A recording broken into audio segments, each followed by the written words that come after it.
Hello everyone. Today I'm going to introduce you to an incredible novel. The protagonists are facing dual tests of friendship and love, and there's even an involvement of the mafia element. Docent the soundfa, especially the couple Nora and Noah. Their relationship is full of contradictions. Noah deeply loves Nora, but in a moment of impulsiveness, he almost did something that could break their relationship. And Nora's feelings for him are also complicated. On one hand, there's their years-long friendship. On the other hand, she can't reciprocate his love. This kind of emotional conflict is really heart-wrenching. Come and see what they've been through. Chapter 39. It was our final evening in the city that had become my adopted home. Our tight-knit group had planned one last gathering to mark the end of this chapter in our lives, choosing to dine at an upscale restaurant to savor our remaining moments together. After what felt like an eternity of sifting through Ariel's wardrobe, we finally settled on two of her remaining dresses. I opted for a midnight blue number that cinched at the waist before flowing loosely over my hips. I spent an inordinate amount of time curling my hair, letting it cascade in soft waves past my shoulders, and meticulously perfecting my winged eyeliner. As Ariel slipped on her nude high heels, which complemented her light pink fitted dress beautifully, the doorbell's chime reverberated through our apartment. I made my way to the entrance, my own heels clicking rhythmically against the tiled floor, and opened the door to find Elliot waiting with his characteristic punctuality. His warm smile greeted us as he asked, "You girls ready?" I nodded, calling over my shoulder to inform Ariel of Elliot's arrival. He was our designated driver for the evening. I grabbed my light coat, threading my arms through the sleeves, and moments later, Ariel appeared in the hallway, approaching us with both our clutches in hand. She passed mine to me, and we turned to exit through the door. In the car, we found Bella waiting for us, her face alight with excitement. Her hair was styled into an effortlessly chic loose bun, and she wore a stunning golden wrist that fell just past her knees. Throughout the car ride, my nerves were in overdrive. A persistent voice in the back of my mind reminded me of the terrifying prospect of breaking this familiar routine, the fear of leaving behind the life I'd grown so accustomed to. By the time we pulled up to the restaurant, I realized I hadn't uttered a single word during the entire journey, while the others had engaged in animated conversations about a myriad of topics. Despite my unusual silence, I was relieved that none of them had seemed to notice my quiet demeanor, too caught up in their own excitement for the evening ahead. As soon as we began to settle at our table inside the elegant but dark-themed restaurant, Noah started approaching us. A small lump began to grow in my throat as I remembered everything that had happened between us in the past few days. Our relationship had gone from playful and loving to utterly awkward and confusing. I hated thinking that's how easily our 5-year relationship was going to end. He greeted everyone with a general hey before taking his own seat perpendicular to mine.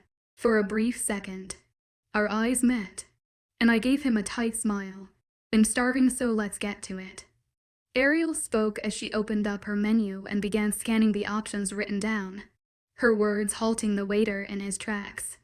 He gave a nod with a polite smile as he pulled out his small notepad and a pen, jotting down every owner's orders. "I think you'll go with the usual mushroom Alfredo," I announced as I began to shut the menu. "Can't ever give up the pasta. Can you?" Noah commented as he glanced at me from the corner of his eyes. What our gazes met, he gave a nervous chuckle. I forced on a smile. "Guess not." Reaching out for my glass of water, I took a little sip, my gaze moving around the table as I felt Ariel's eyes on me. She raised her brows in curious amusement, but I just gave a slight shrug. After a short waiting period, our dishes began to arrive. We wasted no time as we began to dig into the delicious courses, all the while discussing how different yet exciting this move will be. Ariel had her phone out and was scrolling past pictures, showing her inspo to Bella and Elliot, who hummed and nodded in response. I was surprised to find that Elliot was genuinely interested in the topic, encouraging Ariel to show more pictures of how she imagined our kitchen and living room to be. I chuckled at their excitement. It was amusing how excited they were even though we were the ones moving away. I suddenly felt someone's gaze on me. When I looked up, I saw Noah staring at me with the ghost of a smile. I raised a brow. He coughed and looked down, clearing his throat. "Nora, would you like to get some fresh air with me?" he asked, his eyes flashing to the front doors of the restaurant. I hesitated for a second, my gaze shifting to everyone else seated at the table. But to no one's surprise, they were too preoccupied staring at Ariel's phone to notice us. When my eyes fell back on Noah, I found him to stare back with a pleading look, and a voice in the back of my mind insisted that I needed to sort this out before moving, or else I might have to risk losing a friendship I appreciated altogether. So reluctantly, I nodded. A wide grin spread across Noah's face, and he stepped back to stand up from his seat. I got up as well, and only then did every one's attention divert to us. "Well, just step outside for a while, you guys keep doing your thing." I smiled teasingly. Elliot rolled his eyes but didn't hide his amazement. "It's an interesting project." "All right," I hummed, biting back a smile while putting on my coat. Noah walked a couple steps ahead of me, and the further we got from our table, the tighter the knot in my stomach grew. Eventually we reached the front doors to the restaurant and we stepped outside into the chilly night. Walking a bit further to the side of the front door where it was quieter, Noah stopped in his tracks, his shoulders visibly stiff, and he inhaled deeply with his back still turned to me. And then abruptly he turned to finally face me. I stood back silently, expectantly, waiting for him to break the silence first. "Nora, don't do this," he finally spoke, a little painful strain in his voice. My eyebrows came down into a confused frown. "I'm not doing anything." Noah shook his head, exhaling a puff of air. "I mean tomorrow. Don't leave." My eyes wide and a fraction in understanding, but I quickly covered my expression with a deep sigh, shaking my head. "Noah, we've already decided. You don't even know this guy. This isn't about him." I narrowed my eyes in annoyance. "I'm moving for a fresh start. Not everything I do concerns Xavier." To my surprise, Noah let out a humorless chuckle. "You don't even realize it. But you do." My fists clenched down by my sides, and I felt the long nails digging into my palms. "You broke our trust. You moved us back and forth between two states. And now you're leaving us again. For him." I clenched my teeth, my anger raging inside of me. "You made me go to Indiana. For your own safety.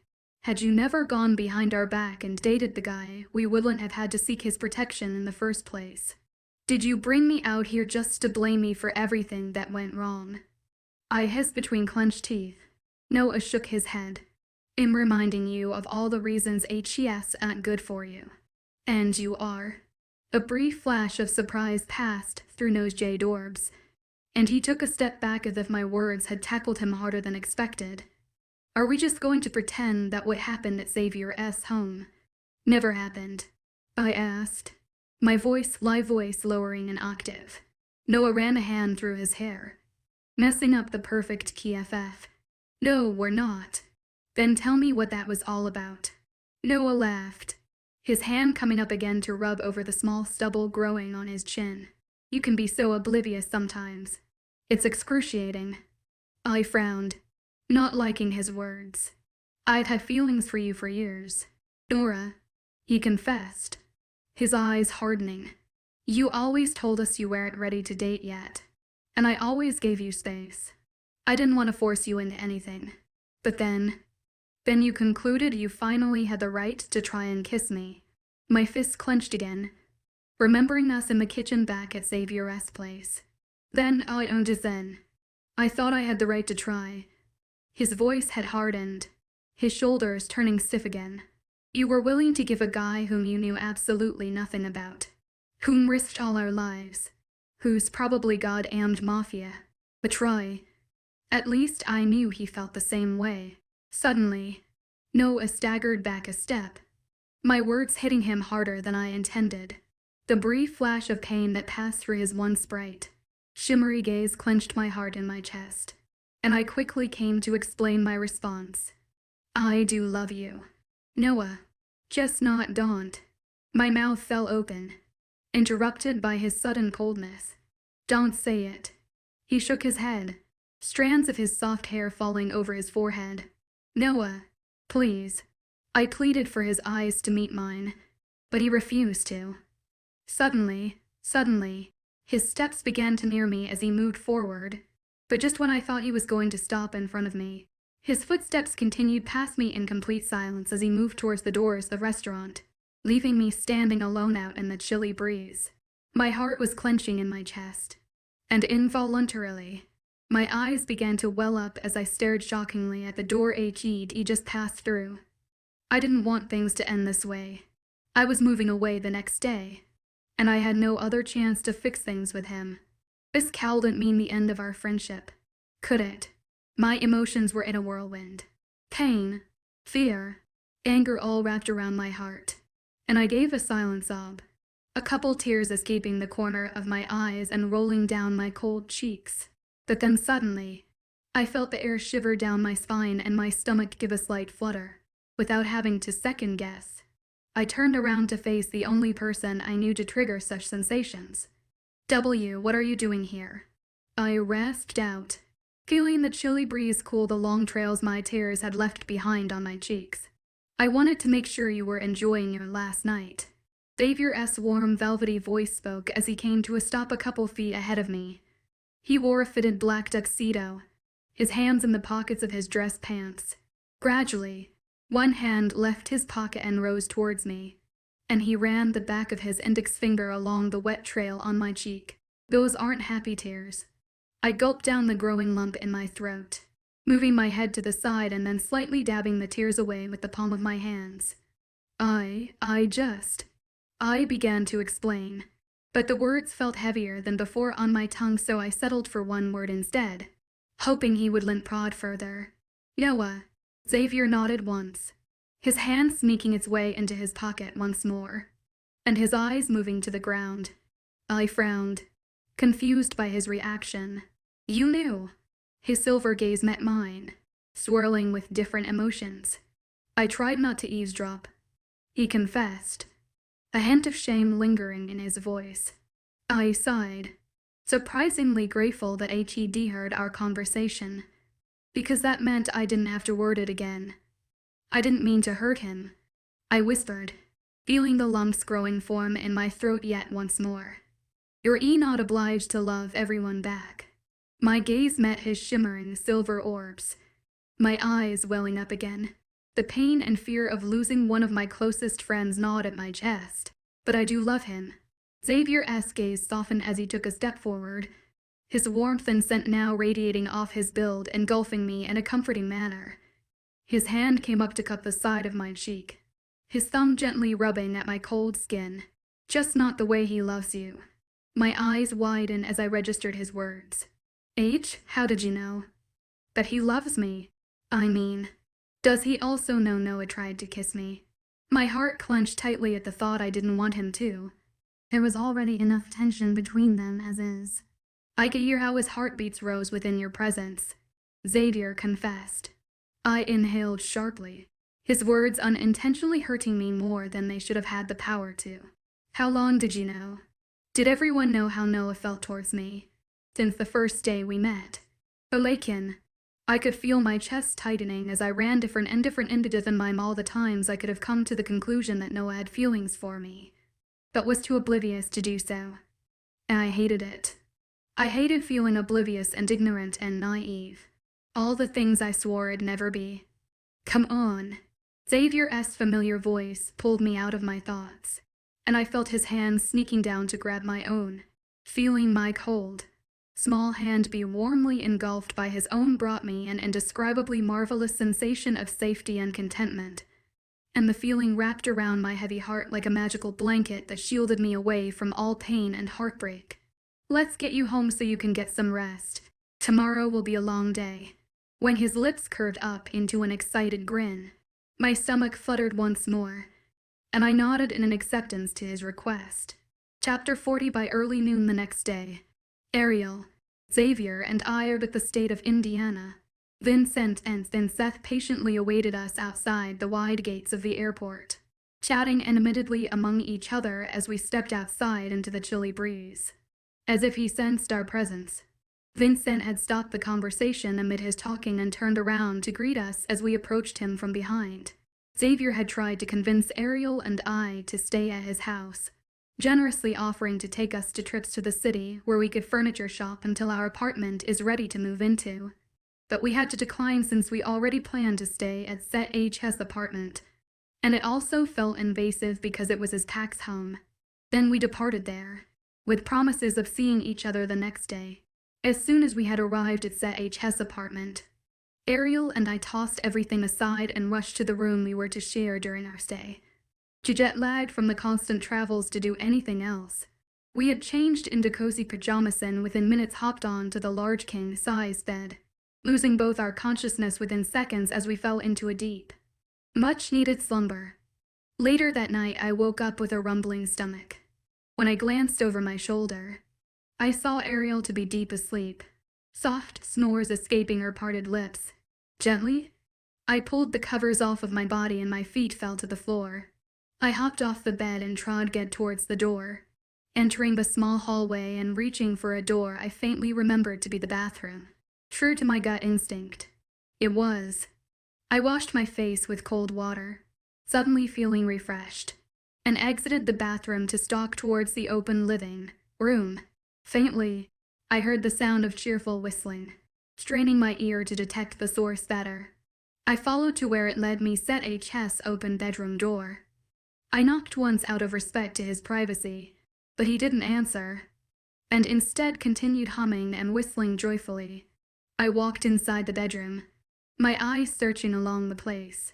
"Seth," I called out. "In here." I followed the source of his voice, which led to the bathroom. Pushing the open door further apart, I sneaked a glance inside to see Seth kneeling on the floor by his filled bathtub, his hands working at something. "Scrubby, a-dub-dub. There's a kitty in my tub," he sang in a joyful tone. Stepping further inside, I glanced over his shoulder with great curiosity, unaware that Hed adopted a cat. When my eyes landed on the creature in the tub, I let out an involuntary shriek, jumping a couple steps away. "Seth, what the hell is that?"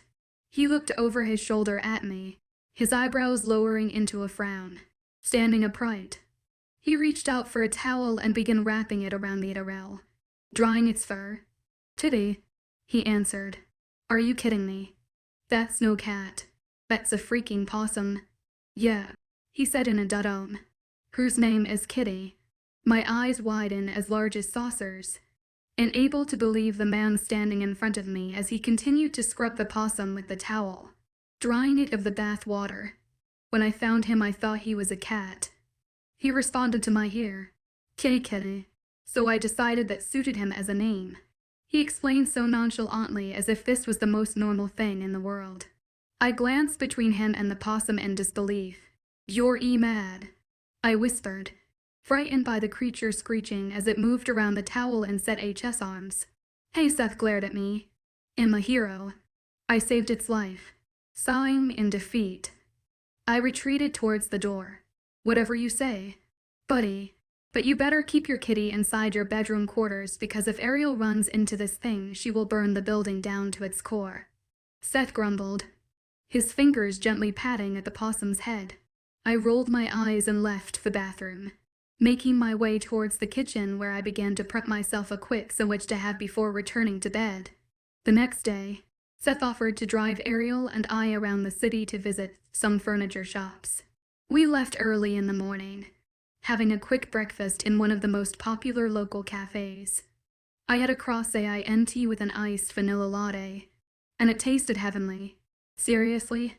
I sighed as I set my drink back down on our shared table. "This drink. Heavenly." I voiced my thoughts. "Beyond quiet deception. I drank Mason and regret. As an undocumented changeling, and forced to cause at a low-level rate. This could be our new Yayas."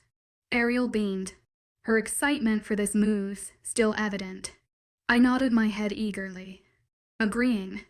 "Hey, Sam," Seth abruptly exclaimed, causing us to flinch in our seats in surprise.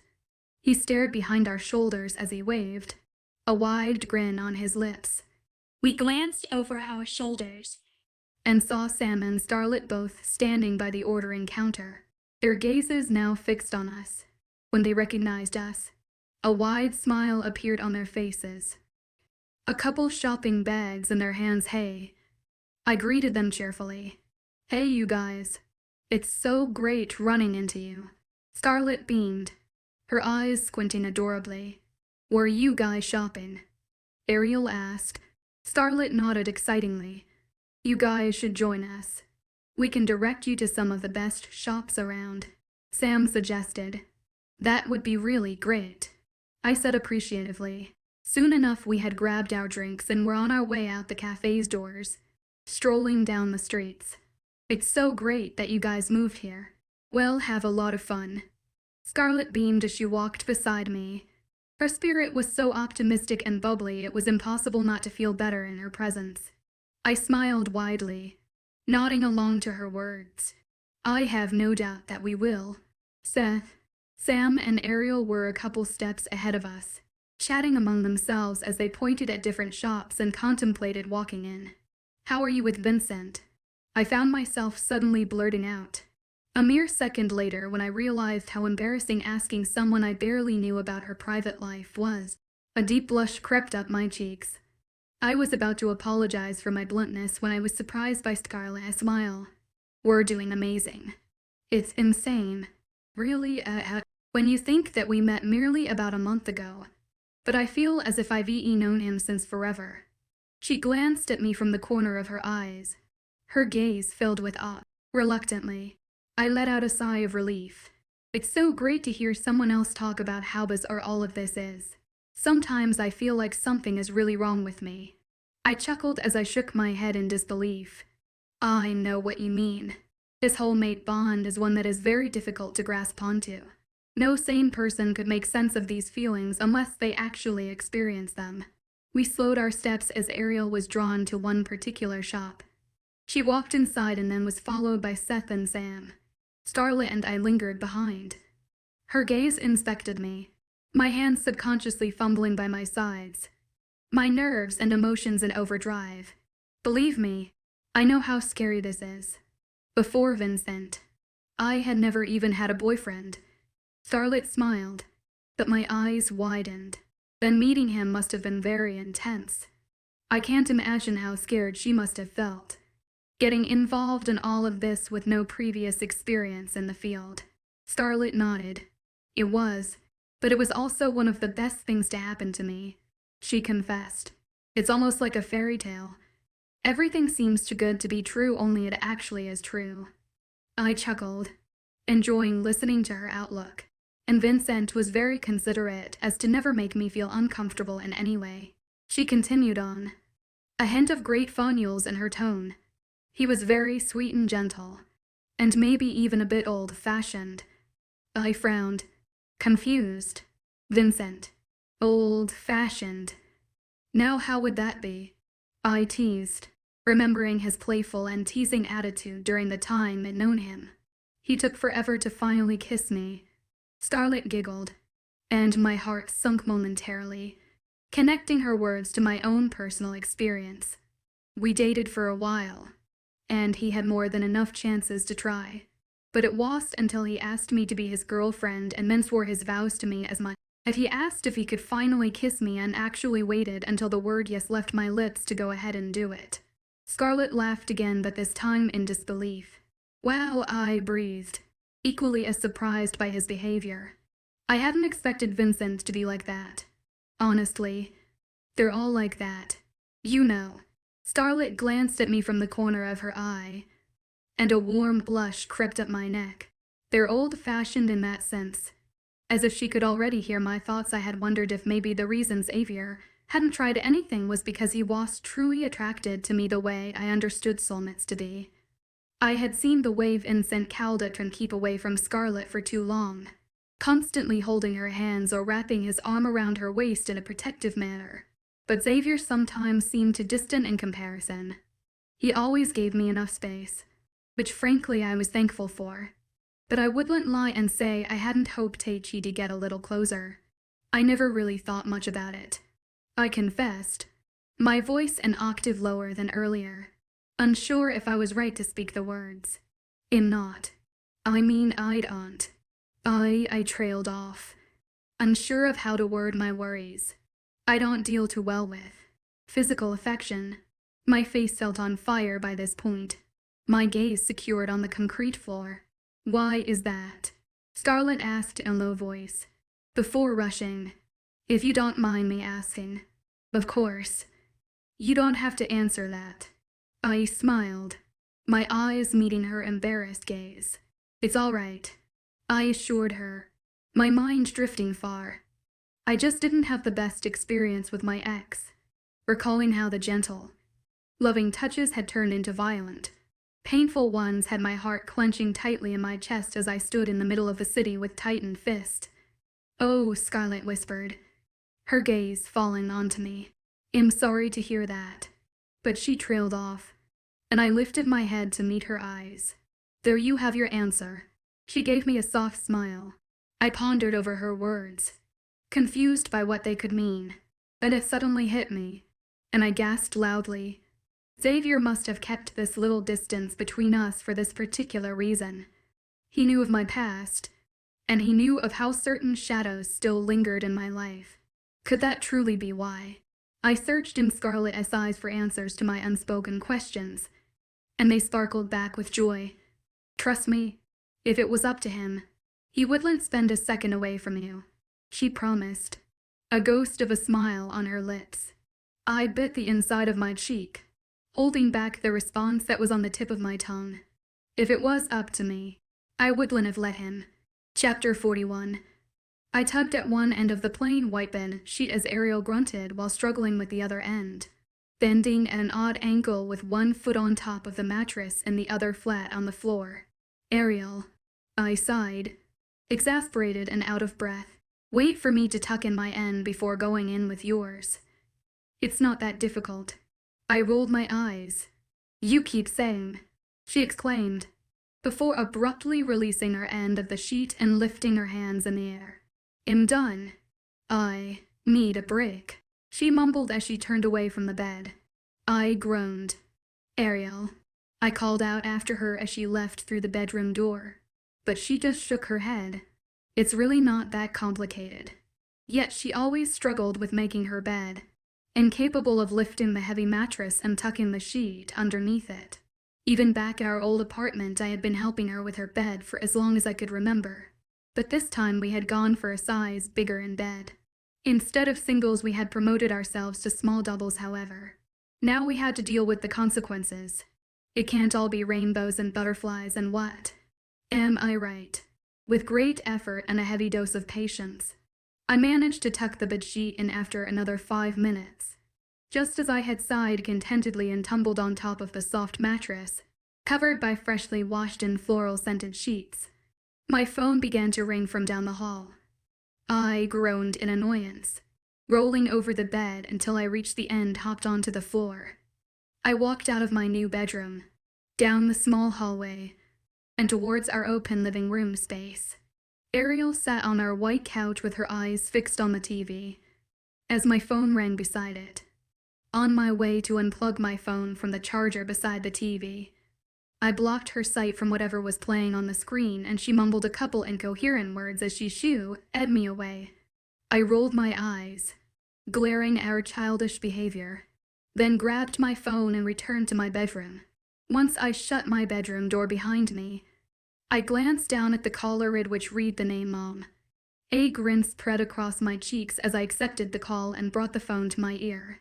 Hey, Mama. I flumped down onto my bed, my gaze fixing on the pale white ceiling and the simple silver chandelier hanging in the center of it. Nora, oh my darling, I have missed your voice.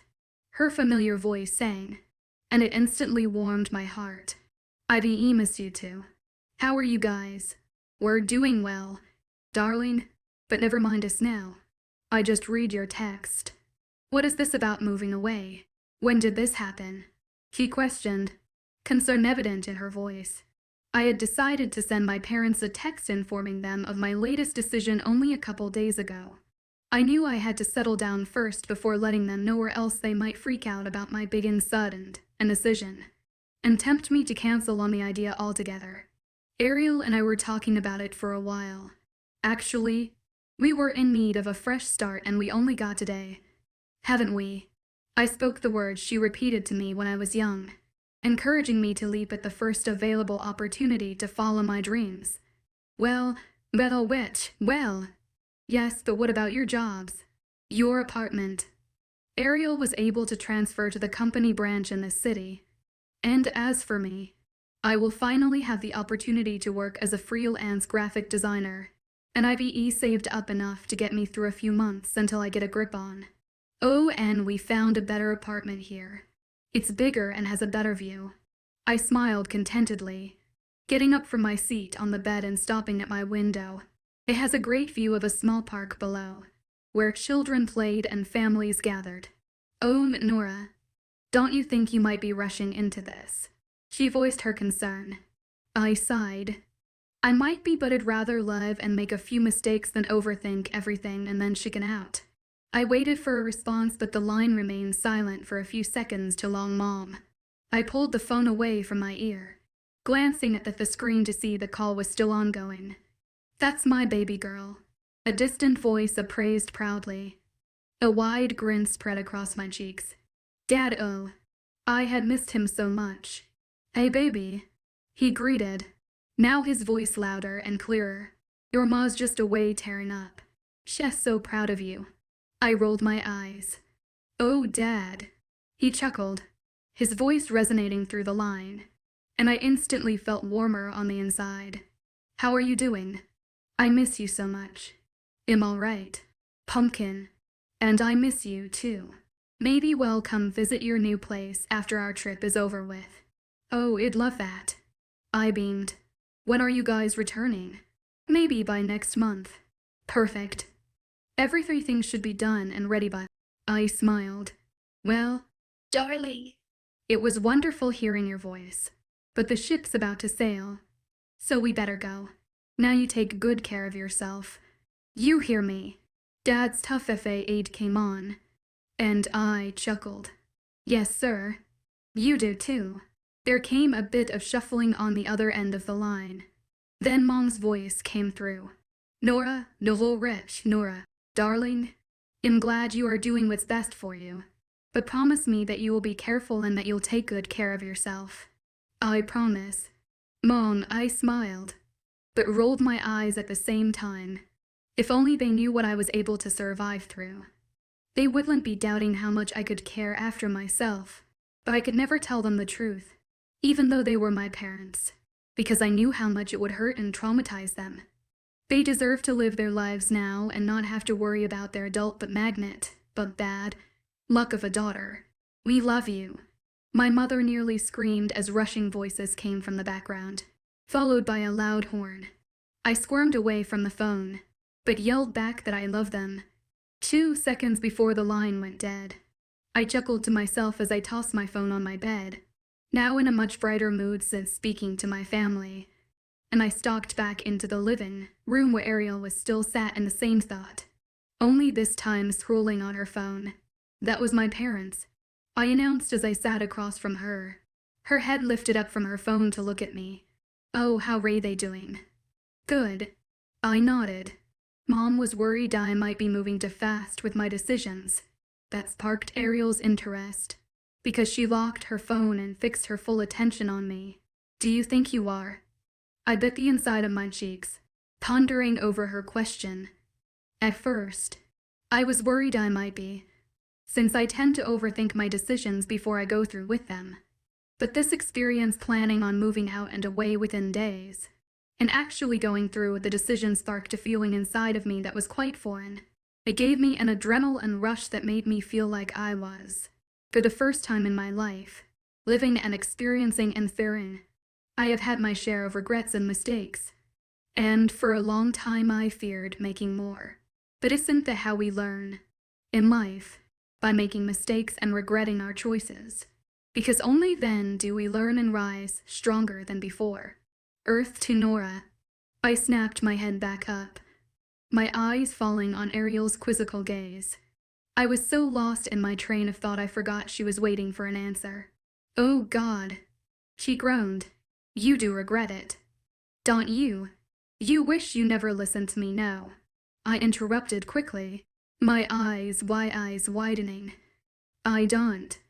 Ariel eyed me skeptically, her gaze moving across my face in search for any sign of doubt. You don't. I shook my head, a small smile grazing my lips. You know, and a suction. I just told my mom I'd rather live and make a few mistakes than overthink everything and chicken out. And I think that perfectly sums up how I feel right now. I glanced up at Ariel to see her face softening.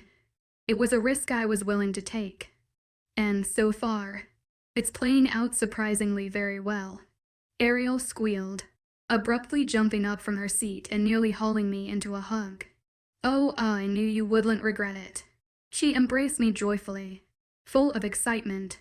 I chuckled, patting her shoulder twice, then pulling back to look at her face. Did you know? She rolled her eyes and fell back into her previous seat. This is our new beginning. We will make it worthwhile. I nodded in agreement. We will. Suddenly my phone began to ring again, the ringtone echoing in our apartment all the way from my bedroom. I got up from my seat and headed back towards my room. Puffing in aggravation, all I wanted was some rest. Today had been a very long day. When I reached for my phone, I wondered what could be so important that my parents had to call me back while in the middle of their trip. However, when I flipped the phone to glance at the screen, my heart sunk to my stomach when another name popped on the caller ID. Without wasting another second, I accepted the call and put the phone to my ear, my stomach fluttering. Hey, I greeted, an involuntary smile creeping up my face. Hello, Nora. Xavier's velvety voice boomed through the phone, wrapping itself around me in a warm embrace. What's up? I tried my best to sound casual, but recently I had figured out that no matter how long I'd known Xavier for, my heart would still skip a beat at the mention of his name. What are you currently doing? He asked. I looked around my bedroom, my floor covered by several bags waiting to be unpacked. Nothing. It can wait. I'd love to have you over for dinner, Xavier stated. But it sounded more like a question as he trailed off by the end of the sentence. I grinned excitedly. I would love to. Wonderful. Should I pick you up at 6? I hummed in response, giving my approval.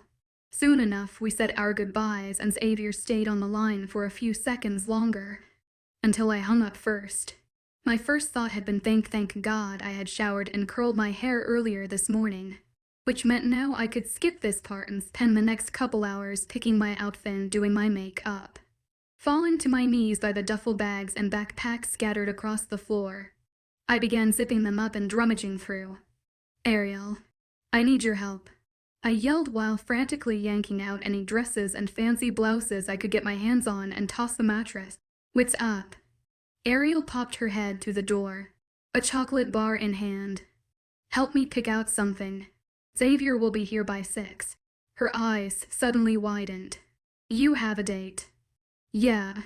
I sighed, out of breath.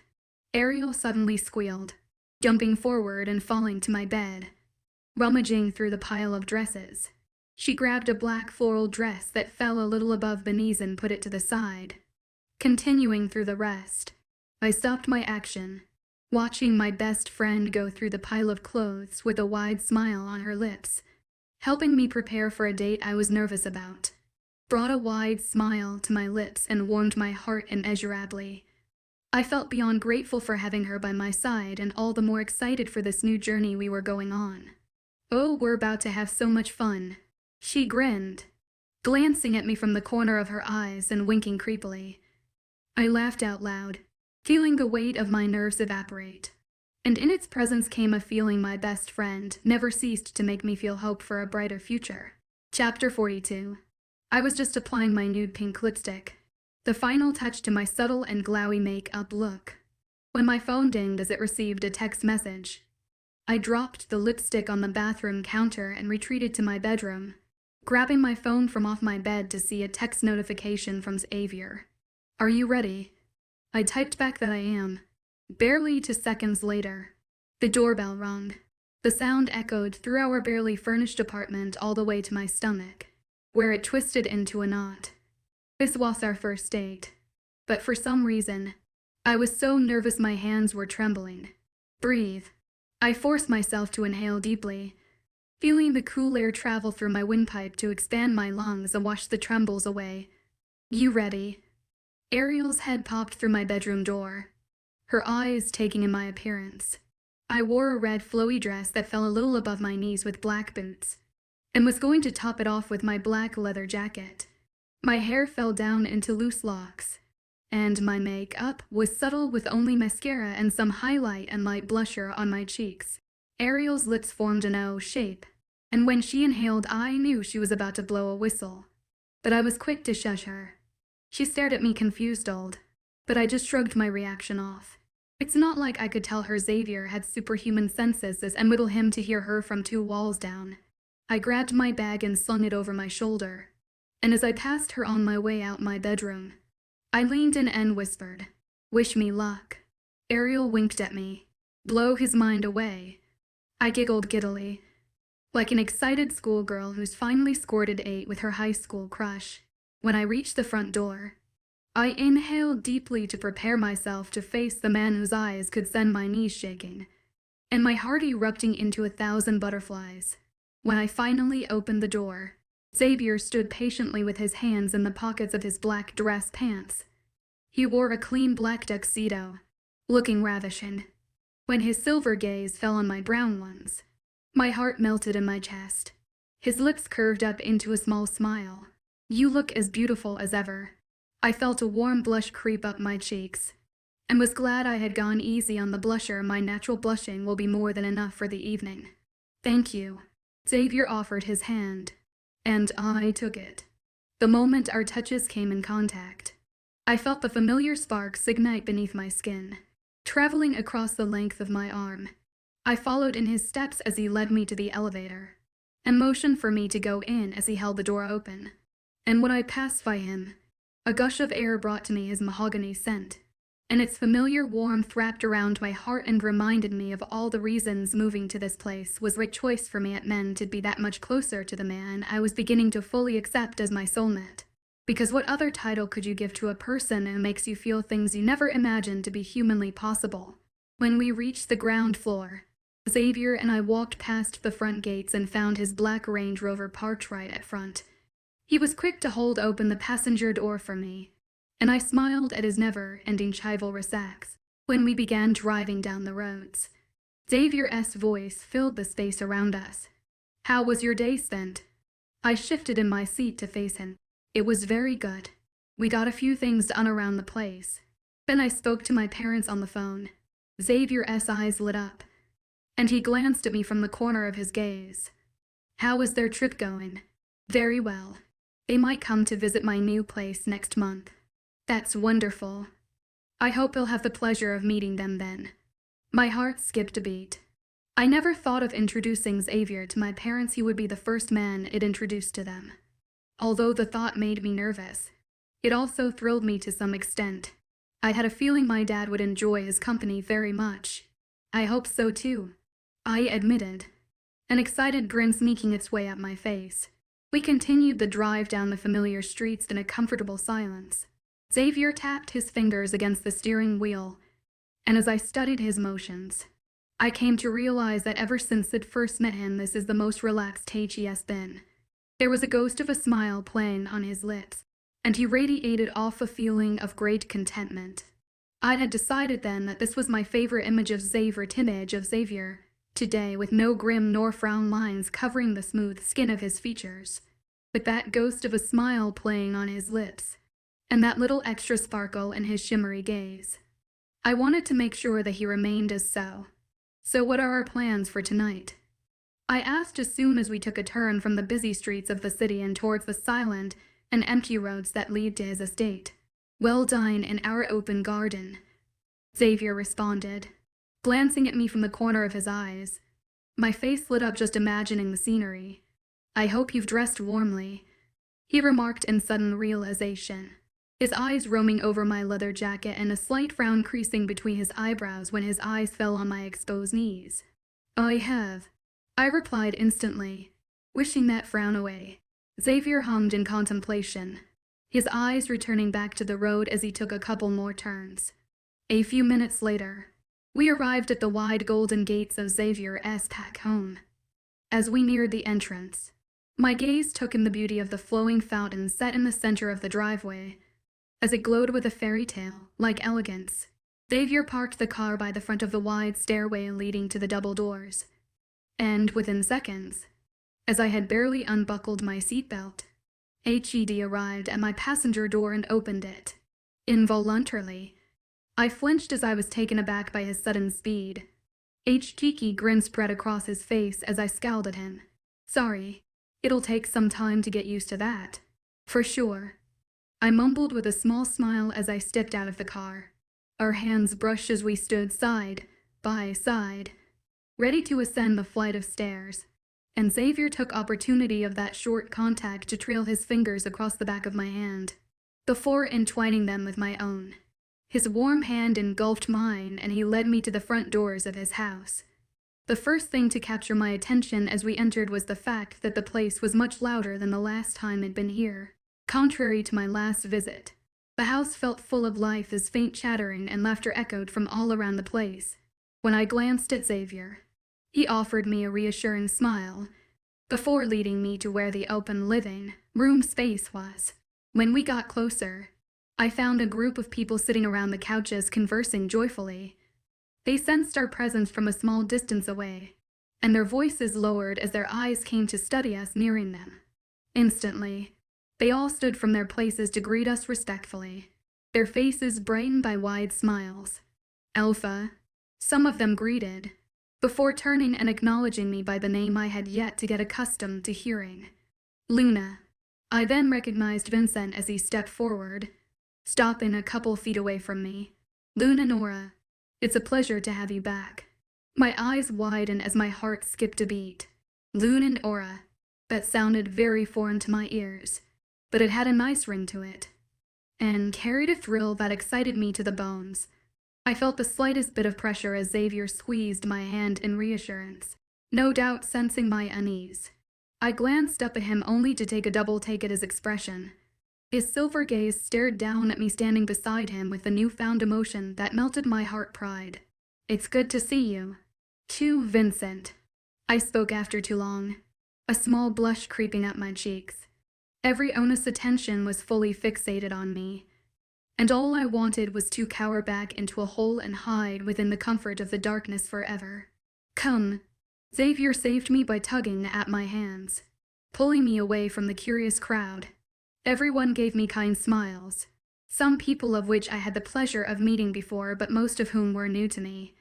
All I could do was smile back awkwardly as Xavier led us past the grand staircase and towards the open glass doors that led to the gardens. I apologize if that made you uncomfortable. No, not at all. I tried my best to cover my nervousness with a big smile, but I feared it might have come out as a grimace instead. I just wasn't expecting to meet so many people. Xavier let out a small noise, and when I glanced at him in confusion, I found him trying to hold back a smile. My eyes widened. What? That was only Vincent's family, if possible. My eyes wide, even bigger than before. I had thought those were everyone, but I guess I was the fool to think so, since Xavier had already told me 3 families lived in this large estate. Don't worry, he quickly spoke, trying to ease my nerves. Baby steps. I smiled at that, liking the way it sounded. Only then did my gaze shift to the scenery ahead of us, and my jaw slackened and fell in amazement. The large garden was illuminated by bright fairy lights that hung loosely between various trees, and they cast their glow on the hundreds of blooming flowers that led the trail to a small table in the far distance. Whoa, I trailed off, unable to form many coherent words that would describe the astonishment I felt. The scene was right out of a fairy tale, and I was waiting to be pinched awake. Come. Xavier offered his hand to me again, which I gladly took without a second of hesitation. and he began to lead us towards the table at the center. The dishes were already set, covered to keep warm, with long lit candles set in the center between our plates. The drinks were already poured, and if I listened carefully enough, I could hear a faint classical music playing somewhere in the distance. "We shouldn't be disturbed," Xavier informed me, a small smile playing on his lips and a sparkle shimmering in his eyes. "We have the night to ourselves." I smiled giddily, enjoying the sound of that. Then suddenly there came a tapping of 4 paws, something approaching us. For a second, I was alerted as I stood straighter and examined my surrounding. But when I turned to face where we came from, I saw the source of the noise. A light gray pit bull came charging at us. His mouth hung open, lifted edges in what appeared to be a little smile, with his tongue out panting for air. I flinched when he passed me in a blur, attacking Xavier's legs and letting out a couple barks that were too loud for my comfort. To my surprise, Xavier broke out into a chuckle, falling to his knees to grab the pit bull and scratch behind his ears. The tail never stopped wagging, and the tongue never stopped licking. In complete awe, I stood back and watched Xavier's genuine and affectionate manners as he patted the pit bull and chuckled at his attempts to jump on top of him. When Xavier moved his hands from the pit bull's torso to his ears, my eyes fell on the spot his hands had covered seconds ago, and an involuntary gasp escaped my lips. That caught both their attentions. Xavier looked up at me, a knowing smile on his lips, while the adorable creature stared up at me with intrigue. My gaze trailed from the innocent eyes to the countless bite scars decorating its torso, and my eyes widened. Xavier stood to his full height, his eyes studying my reaction before he commanded the dog with a simple sit, to which he immediately complied. "Nora, meets Ander," Xavier spoke, his eyes trained on me. I gulped down the emotion swirling inside of me, and cracked a smile. "Is adorable." Xavier nodded his head, glancing down at the dog and patting his head once. "What happened to him?" I couldn't help but ask. Inhaling deeply, Xavier glanced at the table, and motioned with his hands for us to take a seat. I complied and followed his steps as he pulled back my chair and helped me down, before taking his own seat across from me.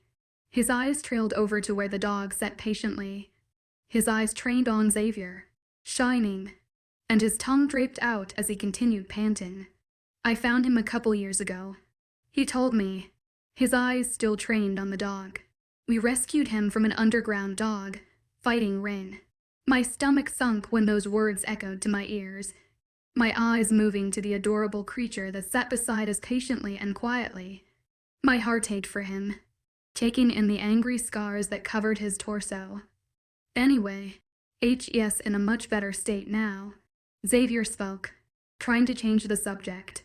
He reached forward and lifted the cover off my plate, followed by his own. The dish, to my complete surprise, was Italian. I stared at Xavier in astonishment, and he gave me a knowing smile.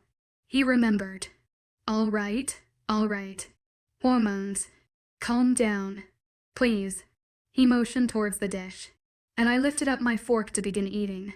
Throughout the next couple hours, we ate our dinner and conversed joyfully, asking questions about the things we had yet to learn about one another. And I found that talking to Xavier was easy, like it was second nature. We joked and we laughed, not like we had known each other for only a month or so, but as if we had known each other for as long as we had been alive. After dinner, Xavier offered that we take a walk in the garden to a place he wanted to show me. My excitement was at its peak as I kept asking him what it was, but the only thing he gave away was the fact that I'd really enjoy it, which only increased my intrigue. His fingertips trailed across the sleeve of my leather jacket, wrapping gently around my wrist, then sliding down to wrap his hand around my own. I watched the action take place and felt another involuntary smile spread across my lips, and I shifted our hands to entwine our fingers, gently tugging my hand to pull me forwards.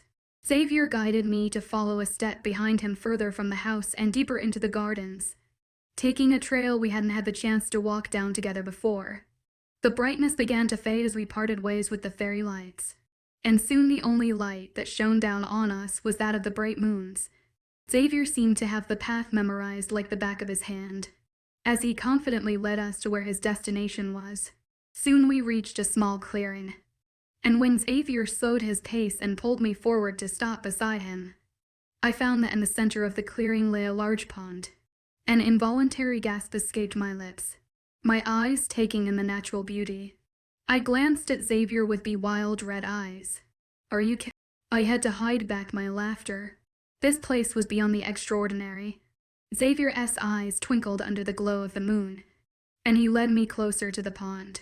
When I sneaked a glance inside, I saw dozens of large koi fish swimming in the clear waters, the water which reflected the brightly lit moon and the millions of shimmering stars. "This place is breathtaking," I sighed in content. If I'd had this as my view, I'd never grow bored. My gaze moved from the natural beauty of the earth to the spectacularly infinite sky, and as my eyes traveled across the vast expanse, it suddenly hit me how perfectly this night has unfolded, with Xavier and I ending our date by standing under the glow of the full moon and the twinkling of a million stars. As I felt the fingertips trail over my arm again, I moved my eyes from the sight above to the striking silver orbs of the person standing a couple inches away from me. Only when I felt Xavier's exhale on the side of my cheek did I realize how close we were in proximity, with his warmth radiating off his layered black tuxedo and wrapping around my senses, his mahogany-scented aroma being all that I could smell as I stood among hundreds of blooming flowers. He was all over my senses, and when his hand lifted to trace an index finger across my cheek, my knees nearly buckled beneath me, so I had to clasp onto his arms for support. His gentle touch lowered from my cheeks to my jaw, where he rubbed soothing circles that only rushed the blood to my cheek. My gaze was captivated by his, and his by mine, and I felt as if all my surrounding was melting away into the complete void, and the only subject that grounded me to my present was the man standing before me, my mate. My hands moved from his arms to the back of his neck, where I pulled him closer to me with all my might, crushing my body into it so tightly that I felt an inch closer and our hearts might meet. When we finally pulled away, I had never felt warmer in my entire life. Xavier's eyes opened to reveal his silver gaze, tinted a hint darker than the usual, but glimmering with the spark that could burn the entire world around us. His arms curled around my waist and pulled me closer to his chest, the only place where I felt I completely and truly belonged. Epilogue 1 year later. I awoke one morning to the soft chirping of the birds outside our balcony, the rays of sunlight beaming through the open glass door and falling on the parts of my skin that lay bare. I rolled over the silky sheets of our king-size bed but found the other side of the sheets cold and empty. My eyebrows lowered into a confused frown as I studied the room around me, but found that I was its only occupant. Tossing the soft sheets off to the side, I pushed myself away from the mattress and hopped on the floor, the cool tiles causing a slight shiver to run up my spine. I followed the route to the bathroom and turned on the shower, letting the water warm up as I splashed my face in the sink and brushed my teeth. After a quick shower, I changed into a beige floral dress that fell above my knees, and brushed my fingers through my wavy brown locks to straighten them after a night of tossing and turning in my deep slumber. Then I quickly put on my white Vans and hurried out the bedroom door in search of the man I'd gotten used to waking in the arms of. As I passed down the hallway and towards the grand stairway, the joyful chattering and laughter echoed in the house, a noise I had not only grown accustomed to, but also started feeling empty without. It had become a part of my daily routine to wake up to the voices of families at our pack house, ever since it accepted Xavier's offer and moved into the pack home 2 months ago. When I reached the ground floor, I turned a corner heading towards the kitchen, the place where the voices sounded the loudest. As I entered the busy room, my gaze roamed across the faces of people it started to consider my family. Nora, Scarlett exclaimed, a wide smile on her face as she gently pushed Vincent's arm away, forcing him to drop his hold from around her waist. He turned to greet me with a slight nod to his head, and a smile on his lips. Good morning, everyone. I greeted the people in the kitchen, most of whom had ceased their actions and stood by respectfully the second I entered the room. It was still odd, getting used to their behavior towards me, and no matter how much it tried to get them to treat me as an equal, they continued to view me as the superior I was too ashamed to consider myself as. "Good morning, Luna," one of the young pack members, a girl barely past 16, grinned widely at me as she poured a cup of coffee. "Have you guys seen Xavier?" I asked hopefully. Someone must have seen him. It was unusual for him to wake up so early and leave without saying goodbye. Scarlet nodded her head. It captured my attention and I diverted my gaze to fully face her. "Yes, in your spot." Wait, my heart skipped a beat, then started again with an excited rhythm. A big smile spread across my cheeks, and I quickly nodded and excused myself to go see him. As I walked past the open glass doors to the back gardens of the estate, my heart thrummed in my chest in excitement, wondering what surprise he was up to delivering this time. Being with Xavier had been one of the best things to have happened to me at all 20 for years of my existence. No exaggeration. Every day I would awake with a feeling of contentment, and when our gazes interlock, my heart bursts into a million butterflies. It was no secret that I have fallen badly for him, and he never ceased to remind me that he has too. As I strolled through the gardens and past the trails that were highlighted by hundreds of blooming roses, the sun's rays danced across my exposed skin and warmed my cheeks, reminding me of that feeling of bliss I experienced every awaking hour since it started this new journey with our spot. Soon enough I had reached the clearing where the pond lay, and from the far distance I could distinguish the shapes of a table set in the middle beside the overlapping stones, 2 chairs across one another, and beside it stood the man of my dreams. Xavier had sensed my presence from a distance as he stood patiently, dressed in a simple black shirt and dark jeans, his hair neatly pushed back and an adoring smile on his lips. I cowed and held back my giddiness as I broke out into a sprint, closing our distance and crashing into his arms. Xavier groaned playfully as I giggled in response, my arms coming to wrap around his neck and crushing him to me, engulfing myself in his familiar warmth and addictive aroma.